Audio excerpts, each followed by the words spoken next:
los resultados de la segunda edición de la encuesta Turno Data Rev, que fue publicada este lunes 13 de octubre y midió percepciones sobre comunicadores, cambio climático y primera vuelta presidencial. La posibilidad de tener al gran Víctor Díaz Escobar, acá el sociólogo especialista en encuestas, estudio de mercado, análisis y visualización de datos de DataRev. Está con nosotros Víctor acá en el estudio para poder saludarlo y sentarlo. ¿Cómo estás, Víctor? Si te puedes acomodar en esta noche de turno. ¿Cómo te va? Bien, bien, muy bien. Muchas gracias. ¿Cómo estás, Nicolás? Bien, acá muy contento de tenerte en el estudio. Y es por eso que queremos saber qué es lo que midieron en esta oportunidad.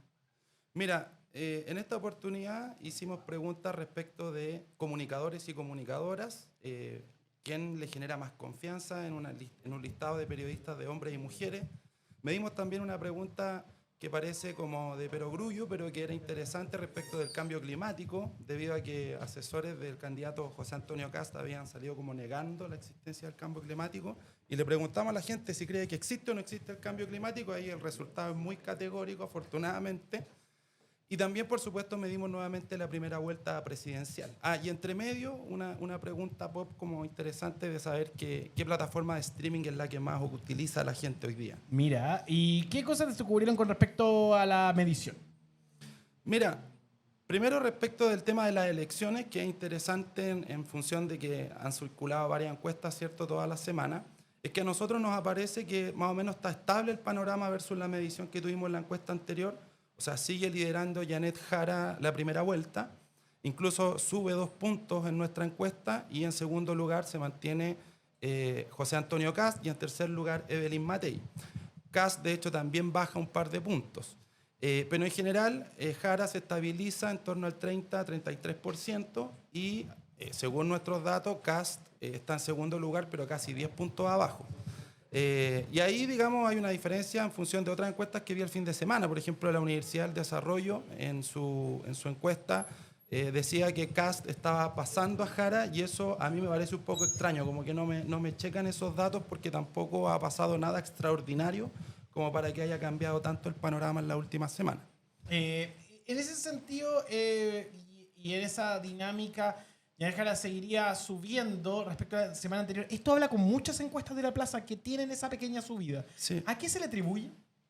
Mira, principalmente yo creo que Janet Jara ya consolida, ¿cierto? Y veo que eso no va a cambiar en las próximas semanas, lo que es el electorado clásico tradicional de lo que es la centroizquierda, que está sobre el 30% que aprueba el gobierno, este 38% que también, ¿cierto?, votó apruebo en el plebiscito constitucional.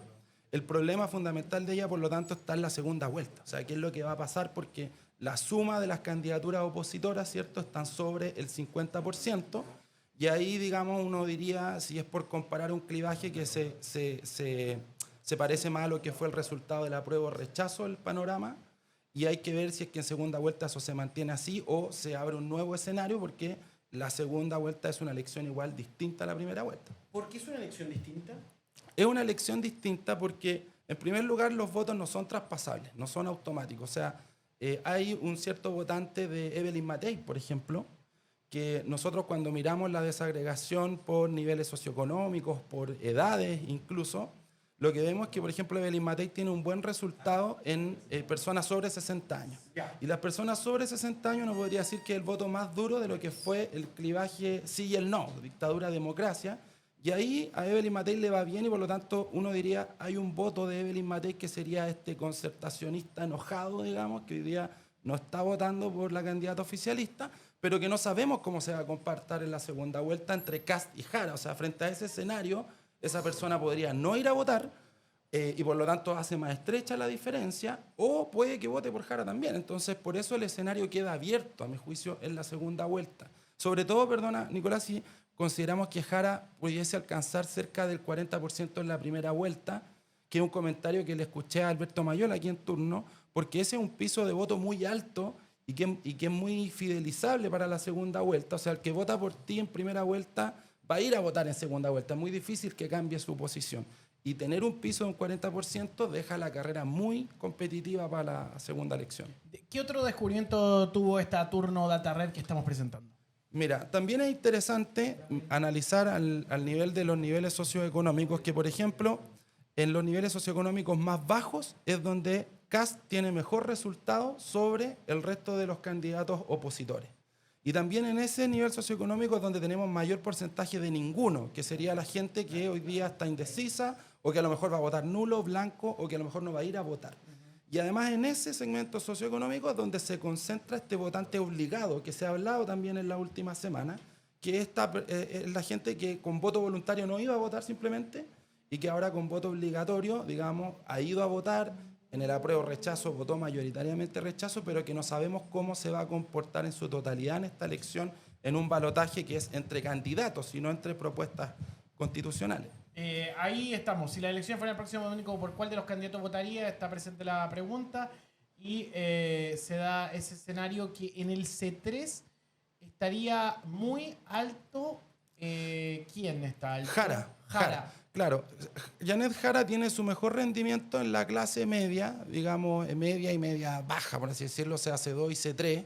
Ahí ya alcanza el 39%. Es una candidata mid-class, de clase media. Exacto, o sea, y clase media, digamos, no acomodada, o sea, la gente, digamos, común y silvestre, que es mayoritaria también en el país. La tesis que habría un voto que no estaríamos viendo en las encuestas probablemente para Janet Jara. Eso es lo que dicen algunos. Algunos dicen, quizá nos vamos a sorprender de la votación, tal como tuvo una votación sorprendente durante la primaria. O sea, mira, todas las encuestas siempre pueden tener algún sesgo en términos de quienes responden las encuestas y puede haber un voto oculto para cualquiera de los candidatos.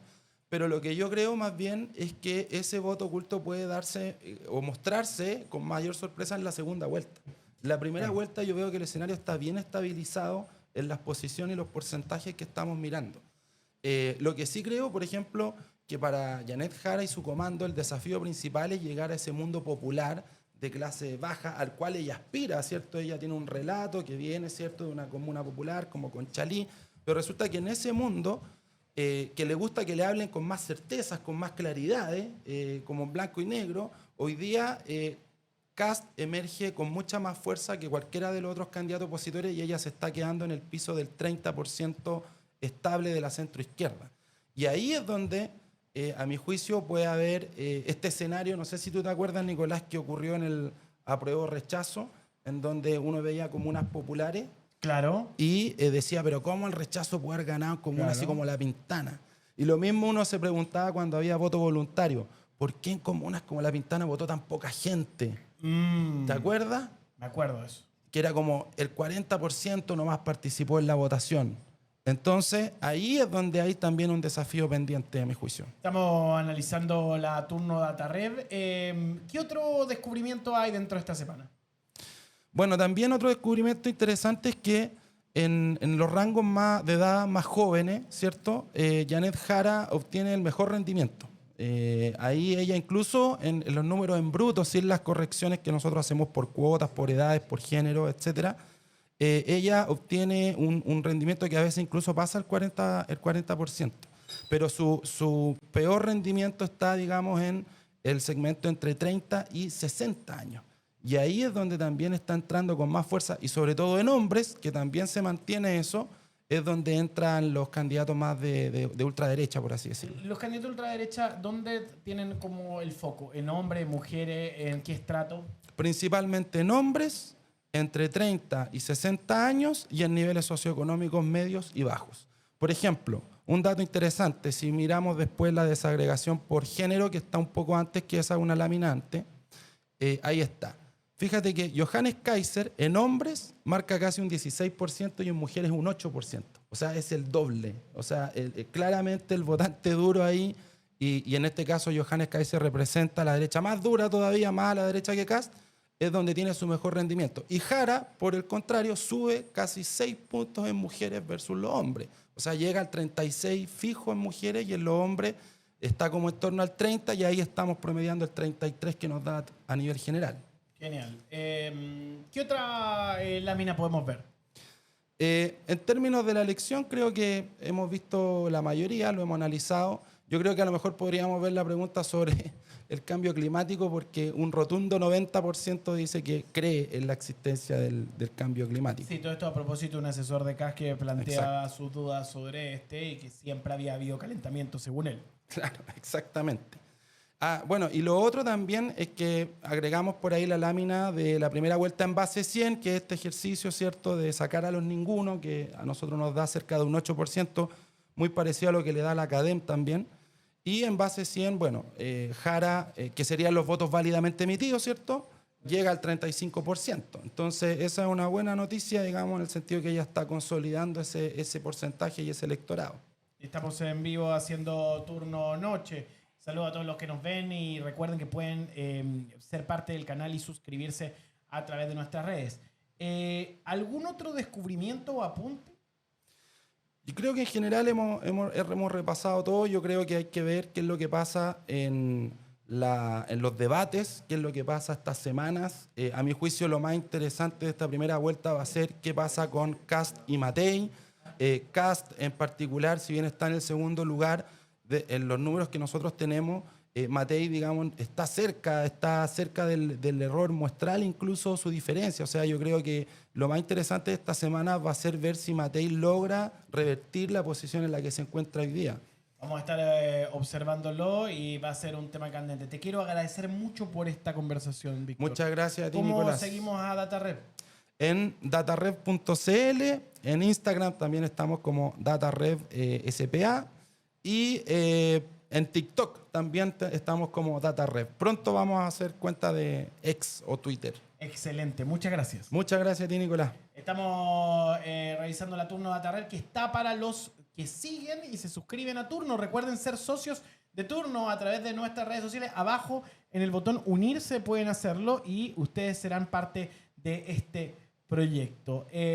Vamos a estar trabajando para poder mejorar en los próximos días y les quiero agradecer mucho a todos los que comentan. Like para todos, ustedes saben, con su me gusta vamos creciendo y mañana tenemos, por supuesto, todas las novedades. Muchas gracias por estar ahí. Pórtense bien, sean felices. Buenas noches.